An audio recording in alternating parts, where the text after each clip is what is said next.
there was a containment breach. Or perhaps it had never really been contained at all. In either case, among those working that day, there were no survivors. This day, like many so far north, was cold. True, it was winter, but that didn't mean that the cold was any more bearable, only that it was understandable. If Ailshai could have used elemental magic to any reasonable degree, then temperature wouldn't have been an issue. Well, perhaps not. He would have needed to be a pretty strong practitioner to have influenced this weather.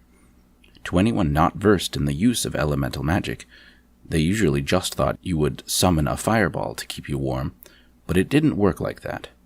In order to maintain control of a fire, you had to synchronize with it, and when one does that, you gain control, but you also become immune to that fire's energy, or simply just its heat.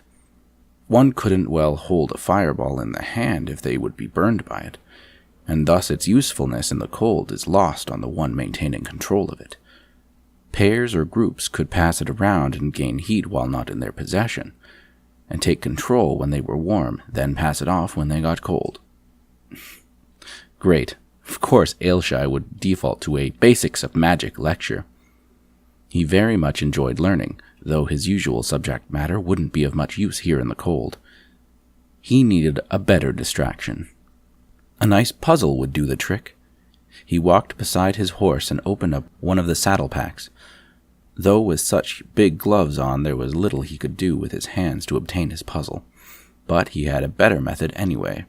Much like how elementalists synchronize with fire, or water, or lightning, mechanalists, term to be reworked, could synchronize with metals and some other solids to gain control of them, though it was a much longer process and was far less dramatic than what one could do with any of the higher-level energy states of matter.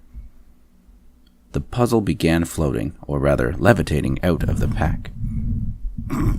Ash.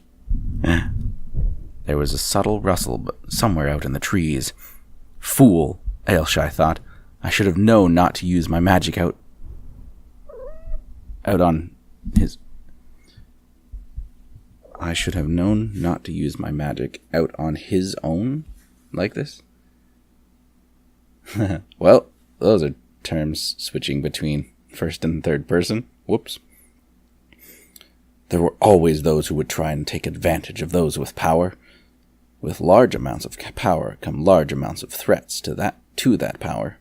He frantically looked around for his assailants, but the moment he glanced over his shoulder, everything went black.